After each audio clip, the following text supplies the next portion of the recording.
everybody, and welcome to episode 38, I think we're up to, of Tech Safe out of Worcester, Massachusetts. We're so grateful to WCCA TV for giving us this opportunity to share with you wireless technology risks and, most importantly, safer technology solutions.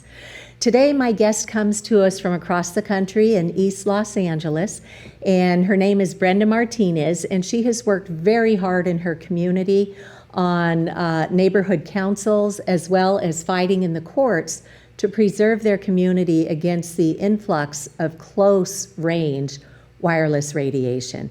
So today we're going to talk a little bit about what she's done for her community, and then we're going to switch over and start talking about what we can all do to help our children inside the schools in our communities. So Brenda Martinez, welcome, and thank you so much for giving us your time today. Thank you, Cece, for the opportunity. Of course. So let's get right to it. How did you first learn that wireless technology was potentially harmful? I was completely unaware of wireless technology until a couple of years ago. I was running a community garden, and the property owners came to tell us that we had to remove everything because they were going to place a cell tower in our community garden. And that's when we finally, all of us, started getting organized and finding information, researching. Our community is mainly monolingual, speak Spanish. And so there wasn't a lot of information available. And I was one of the only people who spoke Spanish and English. So I started looking for information, translating information, and making it available to our community. And that's how we finally became aware on the damage that can bring radiation, especially cell radiation or electromagnetic radiation to our health and our ecosystem. Yeah, it was mind-boggling to me to think of all the energy and time it took for you guys to get that community garden put in as a really positive conduit in your community. And then they want you to take it down so they can put a microwave radiation transmitting cell tower right in there. What did you guys do when that happened? We fought. The community garden was like the very first community garden in this community. One of the first community gardens that was that was actually community, that wasn't private, that was available to everybody, and that wasn't charging any money. And then also the cell tower, well, the community garden is so close to residential area. It's literally in the middle of the residential area. And the cell tower they were proposing was a cell tower for a commercial area. So we started getting involved in so many different ways. We started by educating our community, our members in the garden, to understand what really was happening so that we can fight this fight. And then we started reaching out to the rest of the community, either by passing flyers to the neighborhood council, to the elected officials. We reached every single elected official, from our council member to Congress, and no one helped us.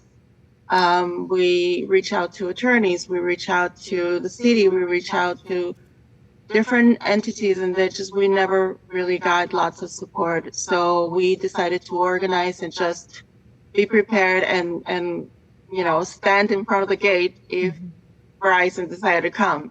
And we did that for 2 years successfully. We did hunger strikes, and we called the media. But unfortunately that did not stop it. They moved forward. They brought armed guards, like around 5 different cars of armed guards, and the armed guards called the cops. And we had like 8 cars for like 7 or 8 family, mothers, grandparents, children, fighting for this community garden.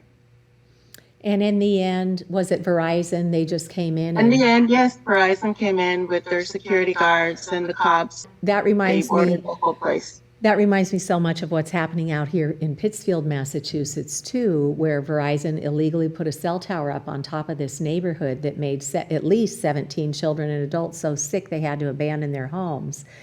And when the neighbors would talk to the guys coming through with their trucks to break through their little dead-end street to put that cell tower in, those guys basically just told him, yeah, you're the cost of doing business. It's all in the name of progress, right? Yes, unfortunately for a lot of the telecommunications and just big corporations, period, it's a lot easier to pay the fines than to move forward with the permits. And they don't care. So we're seeing this more and more often, not just in California and Pittsfield. We're seeing it that's happening all over the states. So yeah, that's why we're doing what we're doing. We're informing people, letting them know what's Right. happening and what to do. So I think you and I are kind of on the same page going into this fall. As some of you who are watching today will know, I helped my public schools here in Massachusetts in Ashland become the first in the nation to even have a right side up little sign hanging in all of our classrooms with best practices for mobile devices. And it says to turn all your mobile tech off when you're not using it, turn the Wi-Fi access points on only when needed, and always place the mobile device on a solid surface. So for those of us who are watching today and haven't seen this yet, if you have an iPhone, I will walk you through the legal fine print that's been in there all along. So if you go into your settings on an iPhone, you could look up RF or radio frequency exposure on another kind of device, and you will find similar information. So, but on an iPhone, I just know where it is. So from settings, you go down and hit general, a little ways down, and then you go all the way down to the bottom where it says legal and regulatory. And when you hit that, it'll bring up the next screen. So settings, general, legal and regulatory, and then about 4 down on that screen, just hit RF exposure.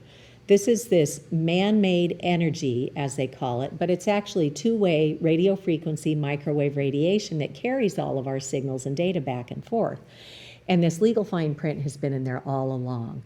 Now, by now, the industry has kind of conditioned everybody. As soon as you open your mouth and say, there's something wrong biologically with wireless, we've all been trained to go, tinfoil hat conspiracy theorist, I don't have to listen to this.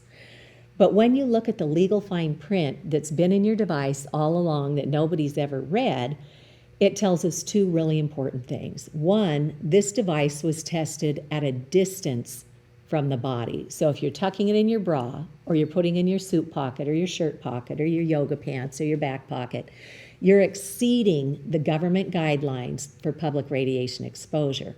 Now, those are set by the Federal Communications Commission, or the FCC. And how would you know that the FCC has now been sued for ignoring 11,000 pages of evidence of harm?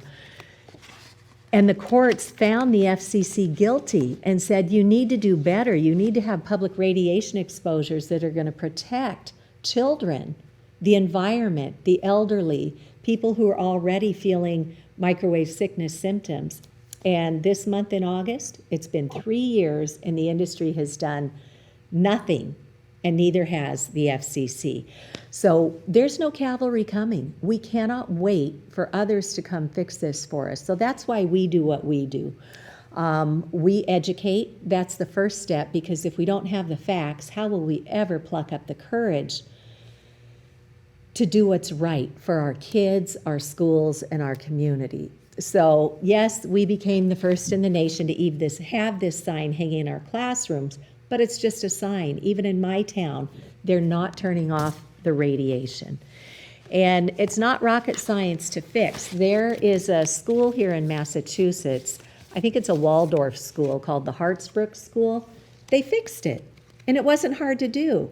They had what you need. All you need is wires, Ethernet cables with adapters.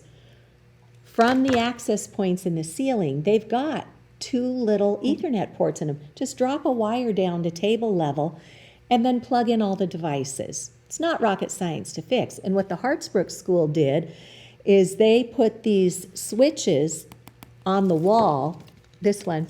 So if you do want to turn on the Wi-Fi to do uploads and downloads for whatever reason, you can't leave it on. It will automatically time out and shut off, so you don't have this pulsation of microwaves going at the kids and the teachers throughout the school day. So we totally know how to fix this. And then they had a little instructions sheet.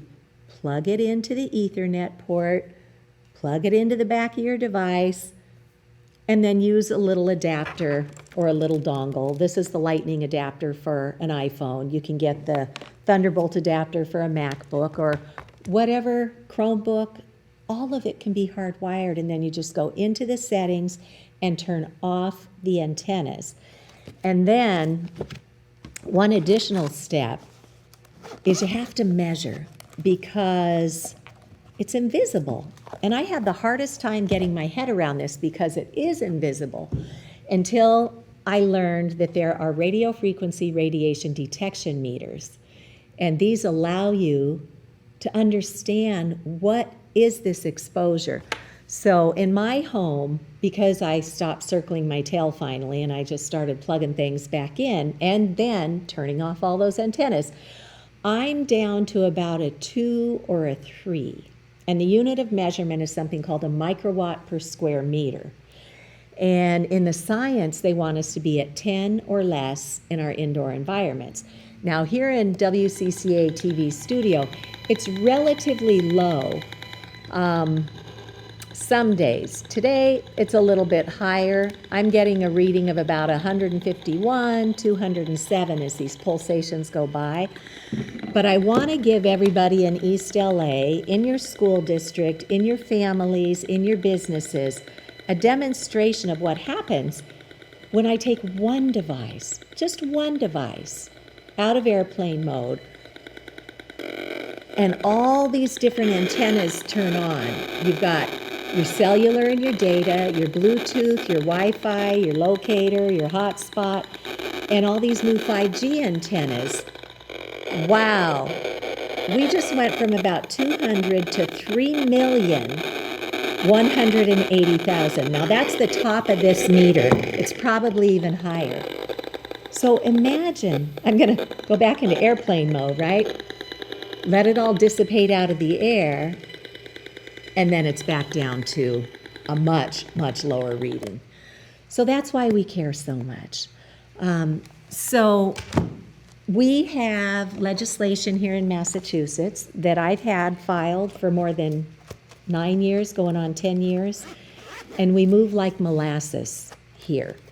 We are not protecting our children. Our state-level Department of Elementary and Secondary Education, we presented to them. They know. You know, we have a bill right now in Massachusetts that we are trying to get passed.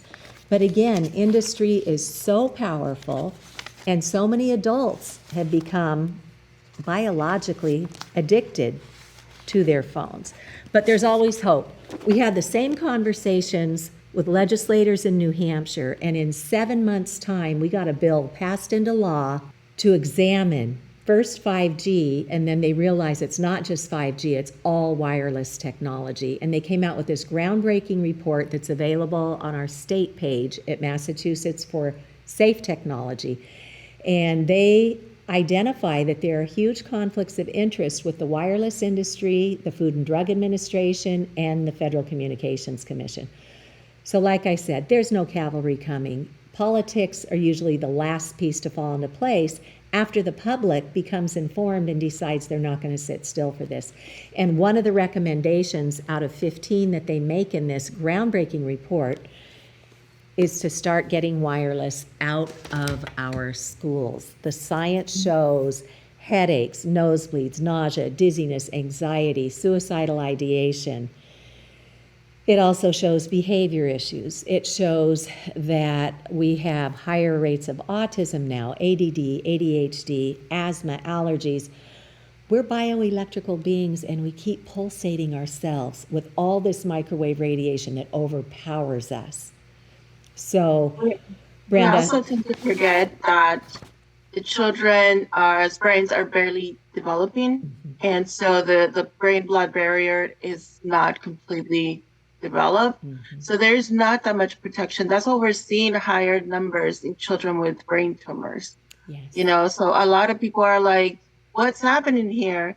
And that's what's happening. And we are exposing our children to Wi-Fi and tablets, like this accumulative radiation that they're being exposed, not just at home or at a restaurant or at a library, but at the school where they spend most of the day. Yes. And now you see the craziness just keeps expanding where they want to put Wi-Fi on a school bus. And their thinking is that if the kids don't have good internet at home, maybe they could do their homework and stuff on the bus. But first of all, the kids are not doing homework on the bus. And secondly, you're putting them in a metal tube of a school bus. And one of the properties of microwave radiation is it amplifies around metal. So now you've put these kids in a highly toxic environment after you've pulled them out of a highly toxic school to go home, probably to a very highly toxic home if we don't learn to use technology safely. And the great news is it's not rocket science to fix. The biggest shift is the mindset, because we've all been conditioned for all Wi-Fi all the time, more is better, faster is better, and it's not. And we're so grateful when others start talking about technology safety, maybe not even from the wireless radiation point, but like this new book that just came out, The Anxious Generation by Jonathan Haidt. He's showing in 2012, when we started giving children smartphones, we started seeing all of this social media anxiety and depression, especially for girls, and for the boys, it goes more towards the incessant gaming and pornography access. So I love that the conversations are happening around the country and the world through this lens of excessive screen time and all the unfettered access, because now in that same conversation, we can say yes, and while we're putting the phones away or putting restrictions around them, let's also make sure that they're stored safely with no radiating antennas. And Brenda, I'm so grateful that one of your colleagues in California, Sydney Cox, reached out to me and asked if I would join an effort that you are spearheading in East Los Angeles with the schools under the umbrella of Fiber First Los Angeles. First, tell me what Fiber First LA is, and then tell us what your hopes are for the schools. We've opposed big bills in the Senate, pushed by telecommunications, and also locally in Los Angeles and California. We oppose some of the amendments that were proposed by the Board of Supervisors 2 years ago. And the amendments was for two ordinances, Ordinance 16, Title 16 and 22, regarding telecommunications cell towers permits being approved, and also not notifying or taking away that notification to the public, and also removing or making them exempt from CEQA, which is the California Environmental Quality Act, which is extremely important when you're talking about telecommunication cell towers and antennas. And so, so we organized Fiber First LA to fight that fight. There is a legal lawsuit currently, and we started educating our community about these ordinances and the different legal aspects of it.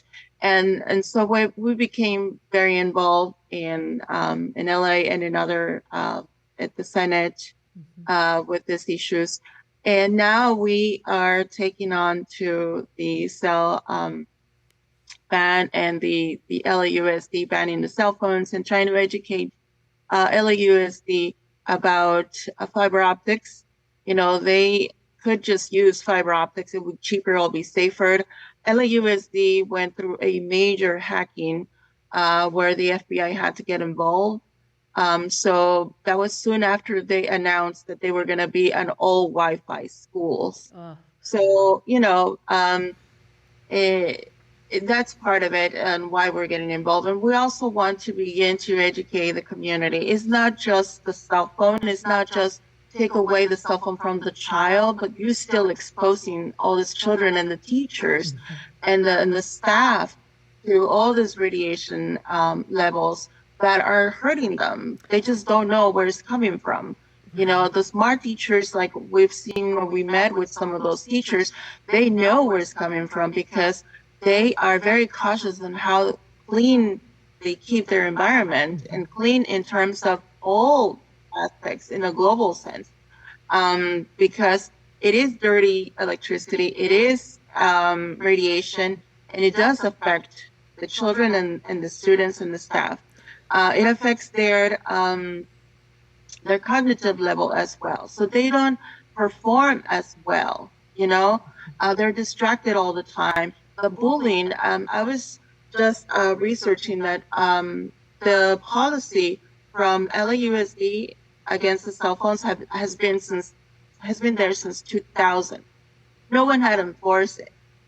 In fact, after the pandemic, before the pandemic, it was wild because the USD signed this really fast. They signed a contract with Verizon to make sure they have all this Wi-Fi available, and then hotspots for children, because many of these kids had no internet in their communities because it had not been developed.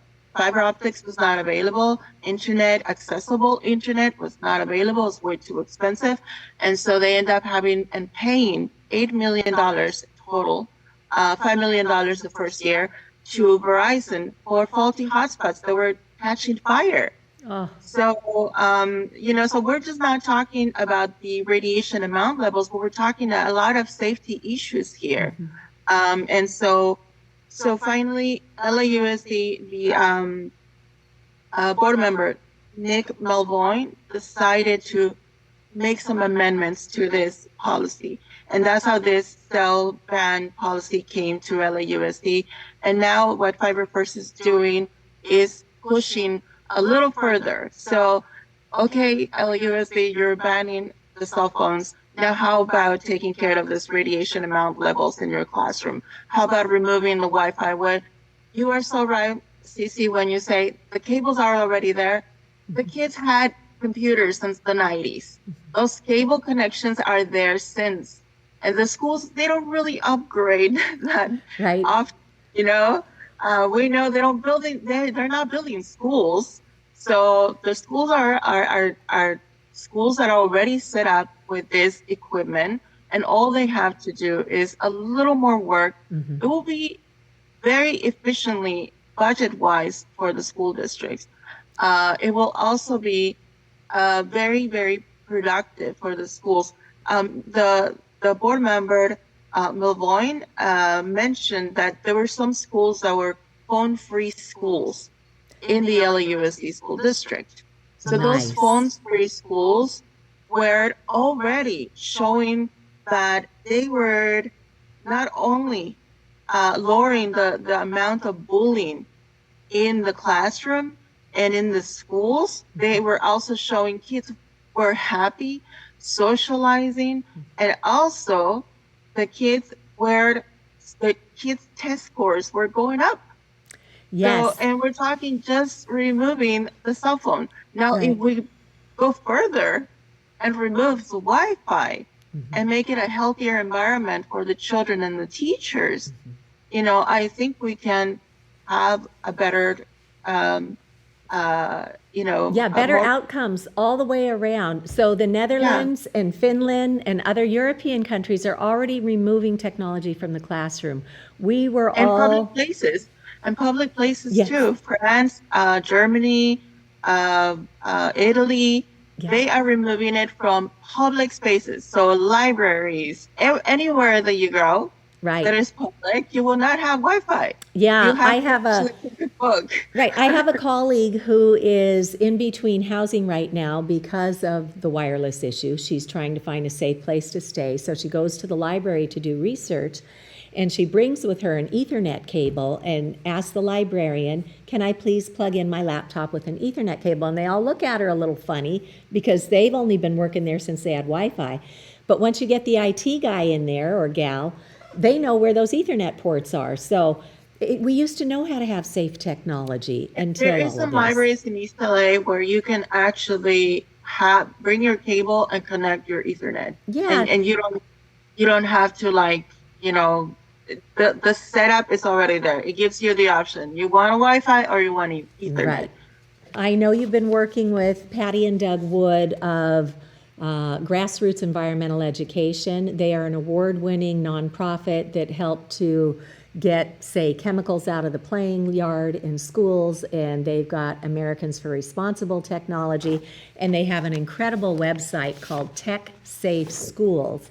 Anybody can go out to Tech Safe Schools, and there's a whole toolkit there for our schools to learn how to mitigate this and get it right. So I'm so excited to partner with you, Brenda. We've just got about 2 minutes left on this episode, but I want to read the opening to a letter that you just sent to your school district. It says, "Dear members of the school board of the Los Angeles Unified School District," that's what LAUSD is that Brenda's been speaking of.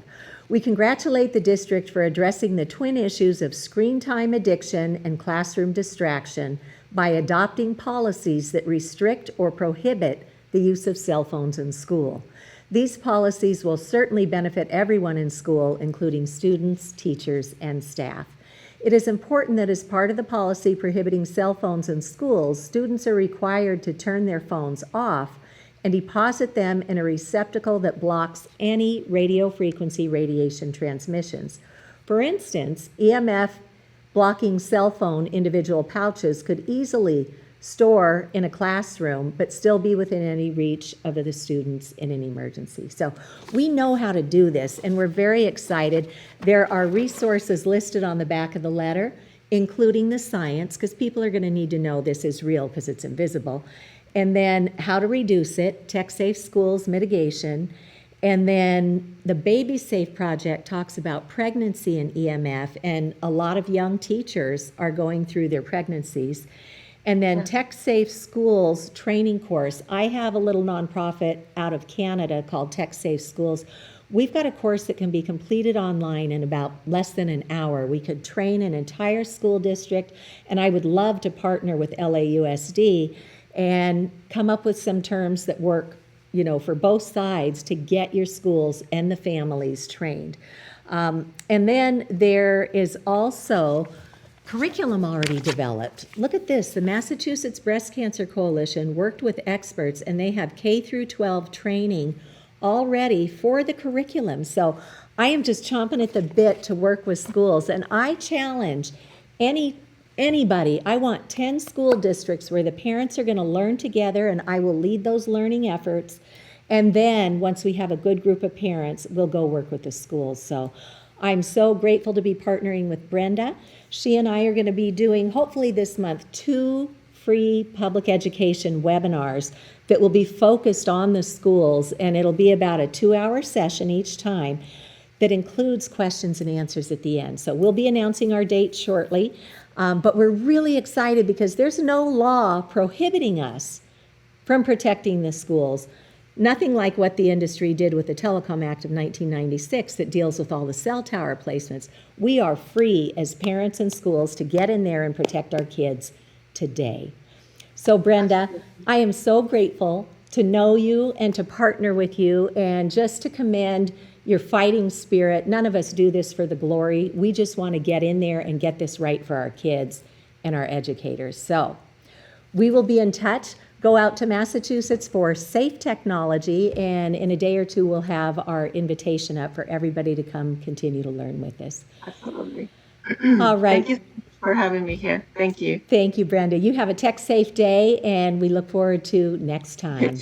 Thank you. Bye-bye, everybody.